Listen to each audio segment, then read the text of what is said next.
গতকাল যেখান থেকে ব্লগ শেষ করেছিলাম ঠিক সেই দিনেরই বিকেল থেকে আবার ব্লগটা কন্টিনিউ করেছিলাম, মানে একটা ব্লগেরই দুটো পার্ট এটা বলতে পারো।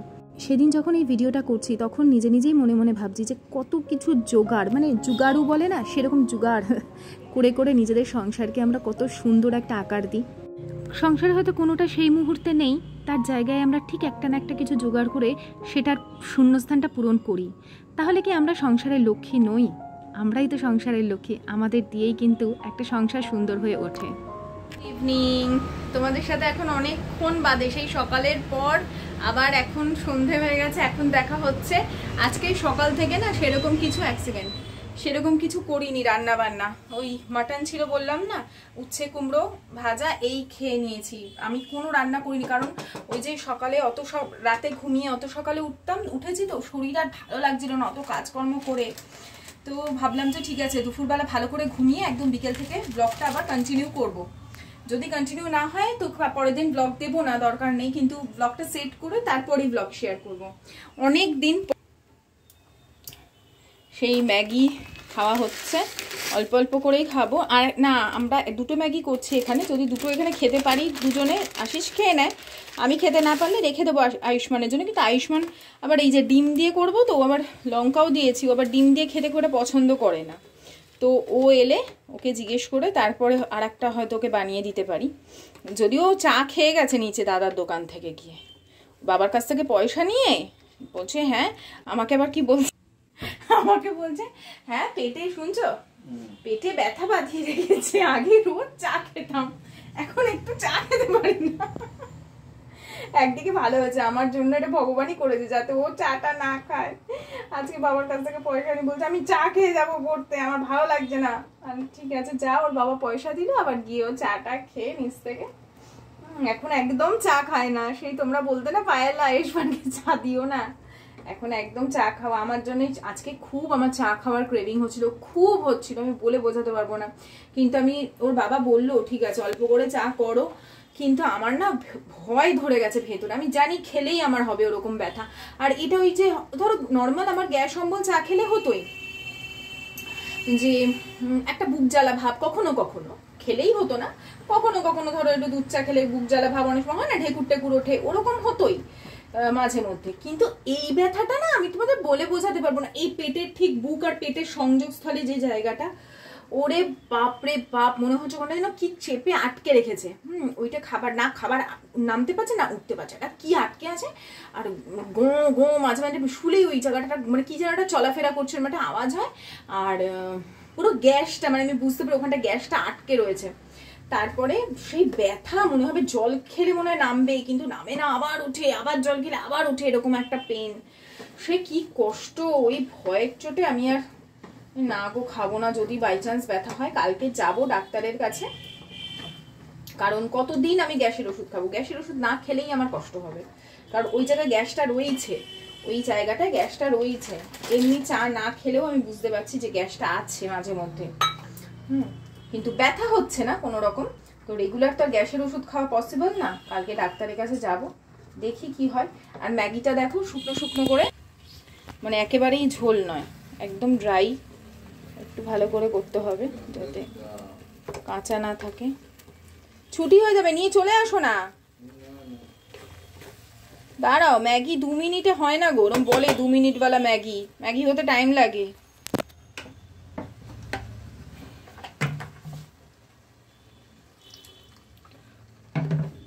চা খেলেই সমস্যা হচ্ছে, অন্য কিছুতে কোনো সমস্যা হচ্ছে না, মানে চা, তারপর পায়েস।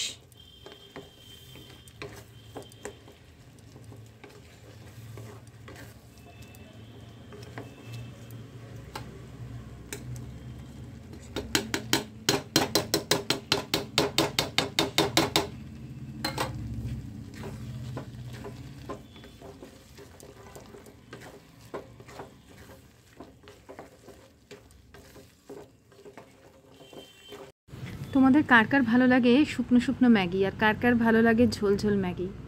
আমার যেমন কোনোদিনই ঝোল ঝোল ম্যাগি ভালো লাগে না। আচ্ছা তোমাদের মনে হয় না একবার সেই মাঝখানে যখন ম্যাগি বন্ধ হয়ে গেছিলো, তার আগে ম্যাগির টেস্ট আলাদা ছিল, তখন একটা অন্যরকম ছিল টেস্ট, মানে খাওয়ার জন্য প্রত্যেক দিন একটা যেন তাড়না থাকতো যে আজকে ম্যাগি হলে খুব ভালো হয়, বা টিফিনে একটা ম্যাগি নিয়ে যাওয়ার আমাদের যেন মানে খুব মনে ইচ্ছা থাকতো। যেদিন টিফিনে ম্যাগি নিয়ে যেতাম সেদিন যেন আনন্দই আলাদা। কিন্তু এখন কিন্তু ম্যাগির টেস্ট একদম আলাদা হয়ে গেছে, আর বাচ্চাদের মধ্যেও সেই ক্রেভিং নেই যে আমাকে ম্যাগি খেতে হবে। এটা তোমাদের কি মনে হয় কারোর? আমাকে জানিও তো। যাই হোক, আজকে একটা দারুণ পরোটার রেসিপি শেয়ার করব। মাঝখানে বেশ কিছুদিন তোমাদের সাথে কোনো রকম পরোটার রেসিপি শেয়ার করিনি। এই দেখো, এভারেস্টের জন্য তো একটা 10 টাকা দামের কাসৌরি মেথি বেরিয়েছে, বেশ ভালো পরিমাণে, খুব যে কম থাকে তাও নয়। তবে আমাদের বাজরনিতে একটা শপ আছে, ওখানে 10 টাকায় এক গাদা কাসৌরি মেথি দিয়ে দেয়, ওরা নিজেরা শুকনো করে বানায়। তো যাই হোক, এভারেস্টেরটা নিয়ে এসেছিলাম, আর এটাকে ভালো করে ধুয়ে তারপরেই সব সময় ব্যবহার করো। বলে যে ডাইরেক্ট দেওয়া যায়, কিন্তু আমি দিই না। দেখো ওটা শোকাতে গেলে কীভাবে প্রসেসে শোকাচ্ছে আমরা তো আর জানি না, ধুলো ময়লা পড়েছে কি পড়েনি, সেই জন্য সবসময় একটু ধুয়ে নেবে। অনেকে আছে যেন ফোড়ন ধুয়ে নেয়, আমি যদিও ফোড়নটা ধুই না, জেকের প্যাকেট ফোড়ন কিনি তো তাই ধোয়ার প্রয়োজন পড়ে না। আর এখানে একটু জোয়ান দিলাম, জোয়ানটা হাতে ক্রাশ করে দিয়েছি। তারপরে দিচ্ছি অল্প পরিমাণে হলুদ। এখানে চাইলে তোমরা বিভিন্ন মশলা দিতে পারো, ধরো গোটা ধনে, গোটা জিরে একটুখানি শুকনো খোলায় ভেজে একটু কুটে নিয়ে যেন দরদরা মতন থাকে দিতে পারো, খুব ফ্লেভার হবে ভালো। তোমরা যারা বিভিন্ন ধরনের পরোটা খেতে ভালোবাসো আমাকে বলো, আমি বিভিন্ন ধরনের পরোটার রেসিপি তোমাদের সাথে শেয়ার করব, কারণ শীতকালে আমরা আগে তো প্রচুর খেতাম এরকম। যাই হোক, এরপরে সামান্য সাদা তেল দিলাম। এটা বলতে পারো ওই যে জুগাড়ু বললাম না, মেথির পরোটা। এখন তো আর ফ্রেশ মেথি সেইভাবে পাওয়া যাবে না, তাই জন্য কাসৌরি মেথি দিয়ে মেথির পরোটা করছি। আমার ঘরে ভীষণ হিট হচ্ছে মেথির পরোটা, তো সেই জন্য আজকে হঠাৎ ইচ্ছা করলো যে রাতে মেথির পরোটা খাবো। আটা দিয়েই বানিয়েছি, কোনো রকম এখানে ময়দা ইনক্লুড করিনি। অল্প অল্প নর্মাল জল দিয়ে একটা মোটামুটি নরম, মোটামুটি শক্ত, মানে খুব শক্তও না খুব নরমও নয়, রুটির মতন নরমও নয়, আবার লুচির মতন শক্তও নয়, এরকম একটা ডো তৈরি করে নিচ্ছি। তোমাদের সাথে পুরো আমি প্রসেসটা শেয়ার করছি কিভাবে আমি করি, দেখো।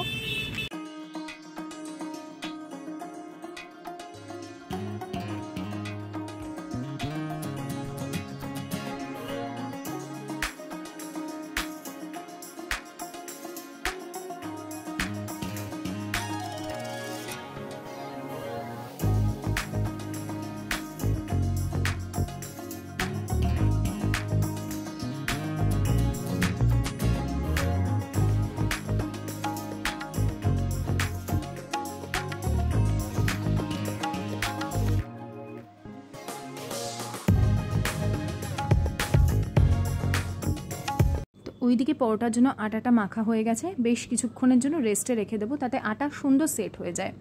আর পুরো আটা মাখার প্রসেসটাই আজকে শেয়ার করলাম, যাতে এই ধরনের পরোটাগুলো খুব নরম হয় খেতে, আর একটা অন্য রকম লাগবে।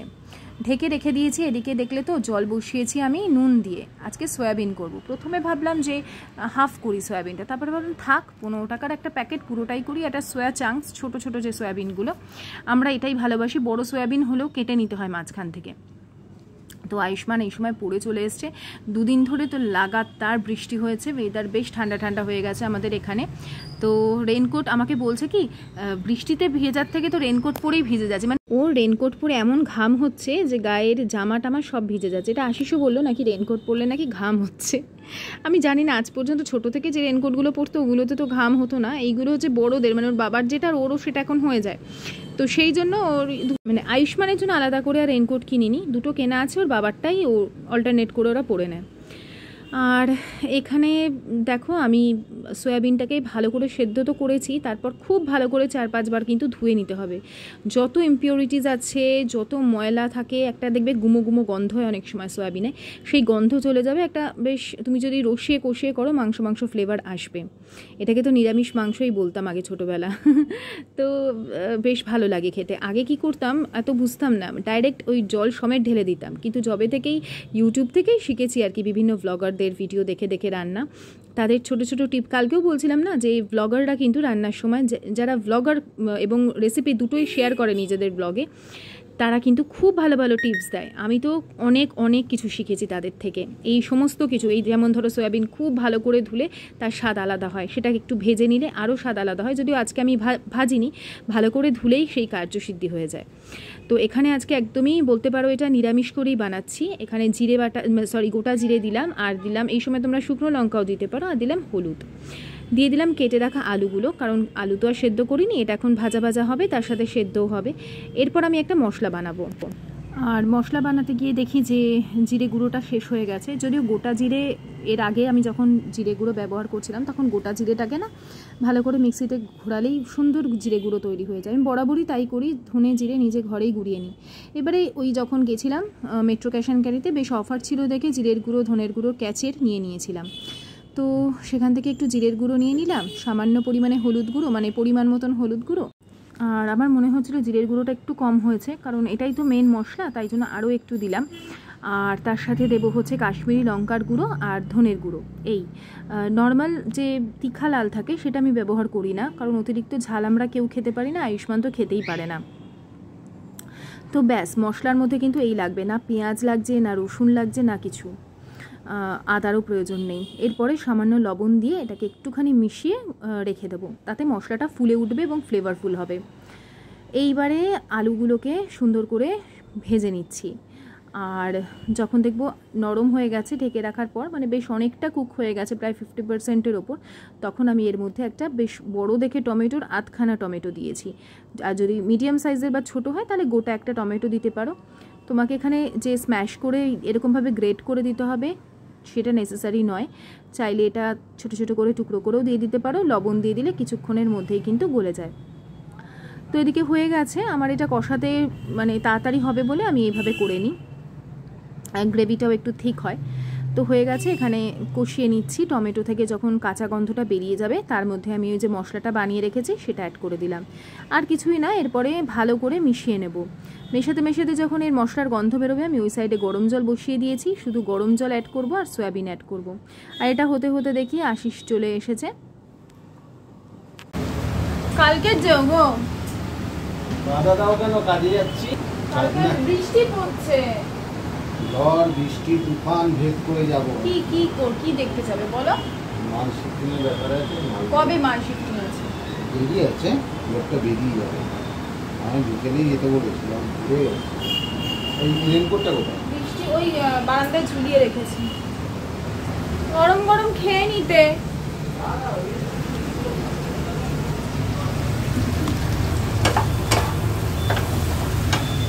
বরটা ঘরে থাকলেও বিরক্ত লাগে, বরটা ঘরে না থাকলেও বিরক্ত লাগে। যখন ঘরে থাকে বলি যেতে পারো না, বাইরে বেরোতে পারছো না, কাজ নেই, বেরো। কাজে বেরোচ্ছি। এই সকালবেলা যখন ঘরে বেরো না, এখন ঘর থেকে, বিরক্ত করো না তো, কাজে তোমার ঘর থেকে কাজ নেই, বেরো না এখন। মাস বড় একদম।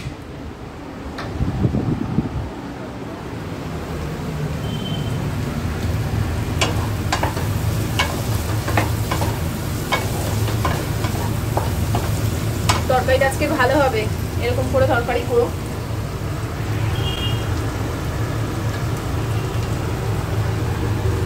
একেবারে সয়াবিনটা দিয়ে কষাবো, নাহলে সয়াবিন কষতে চায় না। আলু এখনো সেদ্ধ হওয়া বাকি, মানে অর্ধেক সেদ্ধ হয়ে গেছে, আর একটু সেদ্ধ হবে।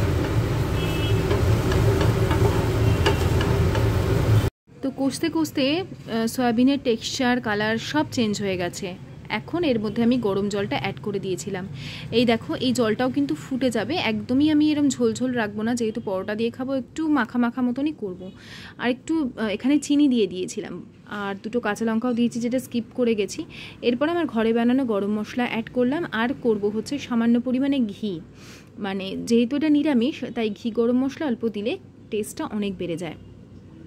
এদিকে হয়ে গেল রান্না আমার। আর চলো এরপরে পরোটাটা বানিয়ে নেওয়ার পালা, কারণ আয়ুষ্মানকে খেতে দিয়ে দেবো। ও এসে অল্প ম্যাগি খেয়েছিল, গোটা খায়নি, মানে আমাদের থেকে অল্প থেকে গেছিলো, তো সেই ম্যাগিটাই খেয়েছে। আর একটা একটা করে লেচি করব। আজকে তোমাদের সাথে দু রকমেরই পরোটার রেসিপি আমি শেয়ার করছি, মানে কিভাবে আমি করি। এই পরোটাটা লাচ্ছার মতন করেও খেতে পারো, তবে সেক্ষেত্রে একটু তেলের পরিমাণটা বেশি দিতে হবে, আমি তো অল্প অল্প তেলে দিই। আর এখানে ভাজ পরোটা যেভাবে করি, বা একদম নরম পরোটা হবে এরকমভাবে দেখাচ্ছি। মাঝখানে একবার তেল দিলাম, আবার একবার তেল দিলাম, 3 কোনা মতন করে নিয়ে আমি এইভাবে বেলে নিই। এতে ভীষণ সফট হয় পরোটা, তুমি প্রায় 2 ঘন্টা পরে খাও না, তাহলেও একদম নরম পরোটা থাকবে। তো হয়ে গেছে, একদম পারফেক্ট। মেথির পরোটা লাগছে কিনা বলো? মনে হচ্ছে যেটা কসুরি মেথি দিয়ে, মানে শুকনো মেথি দিয়ে মনে হচ্ছে না টাটকা মেথি দিয়েই বানিয়েছি। তো এরপরে বেশি সেঁকবো না, কিন্তু প্রথমে আগে একটু তাওয়ার মধ্যে দিয়েই তেল দিয়ে দেবো, তাতেই কিন্তু পরোটাটা নরম হবে। এবার সময় নিয়ে ভাজবো। তো এইগুলো না শিখে গেছি করতে করতে। আগে আমি একদম পরোটা বানাতে পারতাম না। আগে কি করতাম, গোল করে বেলে নিয়ে আমি ছুরি দিয়ে 3 কোনা করে কাটতাম, যদি 3 কোনা পরোটা খেতে হতো। ওটাও খুব ইজি ছিল, কিন্তু এত ভালো হতো না। সময়ের সাথে সাথে আমরা কত কিছু শিখে যাই। আবার ওই যে বললাম জোগাড়, যদি করতে হয় আমরা ঠিক কিছু না কিছু করে জোগাড় করে নিই। এমন অনেককে জানি যে লুচি গোল হতো না বলে ছোট বাটি বসিয়ে লুচিগুলোকে গোল করে নিত। তো আমরা চাইলে না অনেক কিছু জোগাড় করে করে করে ফেলতে পারি। হয়ে গেছে, এরপর চলো বানাই হচ্ছে লাচ্ছা। কিভাবে আমি লাচ্ছা পরোটাটা কাটি এবং দিই, এবং আর কি কি করলে আরও জিনিসটা বেস্ট রেজাল্ট বেরোবে সেটাও বলে দেবো, কারণ এখানে বেস্ট রেজাল্টটা আসেনি। তো এরমভাবে আমি কেটে নিই। হ্যাঁ, প্রত্যেকটা স্লাইস ছোটো ছোটো করে এরকমভাবে লম্বা লম্বা করে কেটে এবার একটার পর একটা বসাবো। এই পর্যায়ে তেল দিয়ে নিতে হবে। আমি অল্প তেল দিলাম, এখানে কিন্তু একটু চপচপে করে তেল দিতে হবে। আর তার সাথে সাথে হালকা করে একটা, যদি তেল আর ময়দা দিয়ে একটা ঘোল বানিয়ে নিতে পারো তাহলে আরও ভালো হয়। আমি ঘোলটা বানাইনি, আমি কি করেছি এই পর্যায়ে ময়দাটা আটার গুঁড়োটা দিয়ে দিয়েছিলাম। ওইটা না দিলেই বেস্ট হতো, কিন্তু আমি দিয়ে দিয়েছিলাম। আমার বেলতে একটু অসুবিধা হচ্ছিল বলে আমি জাস্ট তোমাদের প্রসেসটা দেখাবার চেষ্টা করছিলাম। একদিন পারফেক্ট লাচ্ছা পরোটা বানিয়ে তোমাদের সাথে শেয়ার করব, যেরকম আমরা দোকান বাজারে খাই। তো এখানে ভাজটা আসবে, কিন্তু যতগুলো আমি লেয়ার কাটলাম অতগুলো ভাজ আসবে না। আর একটু মোটা হয় যদি লাচ্ছা পরোটা, আরও লেয়ার করা যায়। তো চলো সেম প্রসেস, একই প্রসেসে এটা ভেজে নেব। আর এই দুটো পরোটাই আমি আয়ুষ্মানকে খেতে দিয়ে দেবো। তো একটু চেপে চেপে এপিটোপিট করে সুন্দর করে লাল লাল করে ভেজে নেব। দেখো লেয়ারগুলো কিন্তু এক এক করে বেরিয়ে আসছে, সাইড দিয়ে বেশ ব্রাউন হয়ে ভেজে উঠছে। এবার হাত দিয়ে আমি এটাকে একটু প্রেস করে দিলেই এটা কিন্তু খুব সুন্দর ভাজগুলো বোঝা যাবে। আরও একটু করা যেত, ওই বললাম যে প্রসেসটা অ্যাপ্লাই করলে আরও সুন্দর ভাজগুলো বোঝা যেত। যাই হোক, এই প্রসেসটা আমাকে আয়ুষ্মানের জন্য করতে হয়েছে, কারণ না হলে বলবে কই ভাজ দেখা যাচ্ছে না, তো কী লাচ্ছা পরোটা করলে, ওই জন্য এটা আমাকে আরও বেশি করে করতে হয়েছে। তো হয়ে গেছে। আজকে আশিস ফেরার পথে কামধেনু থেকে নিয়েছিল কালো জাম। এটা কিন্তু পান্তুয়া না, এটা কালো জাম। খুব কালো করে ভাজেনি, খেতে খুব ভালো ছিল। এইটাই আজকের আমাদের ডিনার ছিল। ওকে আগে আগে দিয়ে দিয়েছিলাম। আর এই সময় আশিস এসে গেছে, আমাদের ডিনার কমপ্লিট হয়ে গেছে। আর রাতের দিকেই আমি এই কাজগুলো করতে বসি। যতই আর কদিন পরে ওপরটায় শিফট করি না কেন, যতদিন থাকবো ততদিন তো একটু গুছিয়ে গাছিয়ে থাকতে হবে। তো সব জিনিসই আছে কিন্তু অগোছালো। সকালবেলা যখন তাড়াহুড়োতে আয়ুষ্মানের টিফিন বানাবার জন্য কিছু বার করি, এদিক ওদিক হয়ে যায়। আর ওই করতে গিয়ে দেখি ময়দার প্যাকেটে না পিঁপড়ে হয়ে গেছে। আমার কিচেনে তোমরা কোনো সময় আরশোলা পাবে না, আমিও দেখতে পাই না। মাঝখানে একবার দু একটা দেখেছিলাম, তখন ওই যে টিউব টাইপের পাওয়া যায় না, ওটা এনে 7খানা ফোঁটা দিয়ে দিয়েছিলাম। তারপর থেকে আর আরশোলাটা দেখিনি। টাচউড, আরশোলা জিনিসটা আমার ভীষণ ভয়ও লাগে আর অত্যাধিক ঘেন্না লাগে। ভয় পাই বড়ো আরশোলাগুলোকে, কিন্তু ছোটো আরশোলাগুলোকে দেখলে আমার গা ঘিনঘিন করে। তো এই টিউবটা আনার পর বেশ কাজে দিয়েছিল। আর পিঁপড়েটা হয় লাল পিঁপড়ে, অন্য কোনো পিঁপড়ে হয় না, লাল পিঁপড়ে হয়। ময়দা আটার গুঁড়ো টুড়ো যদি আটা মাখা কোনো ক্রমে রেখে দিয়েছি, ব্যাস এসে ছেঁকে ধরবে, এতটাই পিঁপড়ে এখানে। তো সেই জন্য সবসময় ক্লিন রাখার চেষ্টা করি। কিচেন ওদিকের আমি সমস্ত কাউন্টারগুলো ক্লিন করে নিয়েছি। নিচের পোর্শনে যে ধুলো ময়লা হয়ে যায় সেগুলো পরিষ্কার করেছি, তোমাদের দেখাচ্ছি। রান্নাঘরটা আগে মুছে নিই, গ্যাস ট্যাস সব মোছা হয়ে গেছে আগেই। রান্নাঘর পরিষ্কার সুন্দর তো তোমার ঘরে লক্ষ্মীশ্রী, তোমার লক্ষ্মীর ভাণ্ডার সুন্দর। এই জিনিসটা বরাবর আমি মেনে এসেছি, ঈশ্বরের কৃপায় অন্ধকারেও কোনো সমস্যা হয়নি। আমি মনে করি যে একটা কথা আছে, cleanliness is next to godliness. এটা সত্যি একদম একদম পারফেক্ট কথা। তুমি যত পরিচ্ছন্ন থাকবে তত তোমার কাছে ঈশ্বরের বাস হবে, তুমি ততটাই ইতিবাচক থাকবে, কারণ তোমার চারপাশটা গোছানো। তো দেখো রান্নাঘর পুরো পরিষ্কার করলাম। এখন একটা আমি কিচেন ক্লিনার বানাবো, সেটা তোমাদের সাথে শেয়ার করবো। ইউটিউবে প্রচুর শেয়ার আছে, প্রচুর ব্লগাররা শেয়ার করেছে। প্রথম আমি হিন্দি ব্লগে দেখেছিলাম, তারপরে সবাই মোটামুটি জেনে গেছে। আর এই যে নিচের তাকগুলো কীরকম হয়েছিল অগোছালো, সব গুছিয়ে ফেললাম, পরিষ্কার পরিচ্ছন্ন করে একদম মুছে মাছে। এতে করে কি আমার কিচেনে কখনো আরশোলার, তারপরে কখনো দেখবে না যে পিঁপড়ে, হয়তো লাল পিঁপড়েটা এদিক ওদিক ঘোরাঘুরি করে, কিছু খাবার উন্মুক্ত থাকলে হয়ে যায়, কিন্তু এমনিতে আরশোলা আমার কিচেনে পাবে না। আটার ময়দার একটা এক্সট্রা প্যাকেট ওটা রেখে দিয়েছি, আর একটা প্যাকেট ছিল সেটা ঢেলে রাখা হয়ে গেছে। সব এখানে গোছানো, কোনো কিছু অগোছালো নেই। নিচ টিচ পুরো পরিষ্কার, পুরো মুছেছি। কারণ প্রত্যেক দিন তো আর ঘর মোছার সময় এই সমস্ত শরীর মোছা হয় না, খুব ধুলো ময়লা সব ভেতরে গিয়ে জমা হয় ফাঁক দিয়ে, নিচের ফাঁকটা দিয়ে। কিছু জার এখানে ধুয়ে রাখলাম, এটা অনেক পুরনো জার, আর এগুলো কাচের জারগুলো সব ধুয়ে রাখলাম। আমার হাতটা কেটে গেছে। কালকে একটা কাঁচের বাটি, ওখান থেকে একটা না টোটাল 3টে বাটি আমার পড়ে ভেঙেছে। দুটো লাউ পালার যে সাদা প্লেটগুলো দেখো, ওর দুটো বাটি একসাথে পড়লো, ধাপ ধাপ পড়লো এই ফাঁকা জায়গাটা থেকে। মানে বাসন একটা র্যাকে তো আর বাসন রাখা পসিবল না, বলো না। তো আশিসকে বলছি যে তাড়াতাড়ি ওপরটা শিফট হওয়ার ব্যবস্থা করো। মানে একটা টিভি বললাম না, একটা টিভি না লাগালে দেখবে টিভি যেখানে থাকে না মানুষ সেখানে বসে গল্প করে। টিভি দেখুক না দেখুক, এটা একদম জানি না এটা কোনো বিজ্ঞান, যতই মোবাইল থাকুক না কেন ঘরে টিভি না থাকলে তোমার একা একা লাগবেই লাগবে। তোমার টিভি দেখতে হবে না, তবু মনে হবে টিভিটা থাকলে মনে হয় মানুষজন আছে। তো একটা টিভি না লাগালে আমি ওপরে যাবো না। আবার বলছে না আমি ওই কি বলে, আরে রটায়নে খাটটা তো অ্যাকচুয়ালি রটায়নে খাটে তো আমাদের শোয়ার অভ্যেস নেই, ওটা নড়লে চললেই না ক্যাচ ক্যাচ আওয়াজ হয়, ওর খুব অস্বস্তি হয় ওই আওয়াজে। বলে আমার ঘুম ভেঙে যাবে, আর 3 জনে ঘুমলে তো আরোই সমস্যা। তো আমি বললাম রাতে এসে না হয় নিচে শোবো, কিন্তু রাতে ওপরেই মানে দেখা যাক, সেটা এখনো প্ল্যানিং কিছু আগে থেকে আমি কিছু বলতে চাইছি না, আগে হোক সবকিছু ঠিকঠাক হোক। আর তারপরে একটা স্টোরেজও তো লাগবে না, নিচে ওপরেও একটা জামা কাপড় রাখার কিছু একটা করতে হবে। তো এই সমস্ত অনেক খরচা, এখন কোনো রকম আশিস আর কোনো রকম খরচা করতে চাইছে না। আমি যে ওগুলো তোমায় কিচ্ছু খরচা করতে হবে না, তোমায় এখন স্টোরেজ কিচ্ছু নিতে হবে না। আমার তো এমনিতেও 2টো আলমারি, বাইরের আলমারিটা না হয় ওপরটাকে পলিশ করি ওপরে তুলে দিই, সেটাও হয়, কিন্তু ও বলছে না ওরকম আলমারি নেবো না, 3 পাল্লার যে আলমারিগুলো থাকে ওগুলো নেবো। তো অনেক বড় বড় স্বপ্ন দেখবে, আবার এদিকে বলবে এখন কোনো পয়সা করি আর আমি সত্যি আমাদের ওপর করতে অনেক টাকা খরচা হয়ে গেছে, অনেক টাকা।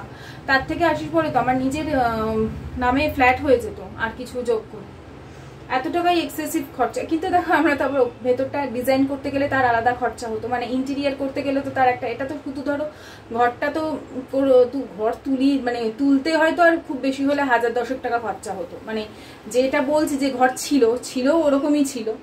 তো সেটা যদি করতে হতো হয়তো আর কিছু 1000-10 টাকা বেশি খরচ, তার থেকে এমন মানে যে খুব আমাদের সাশ্রয় হয়েছে কিছু না। হ্যাঁ,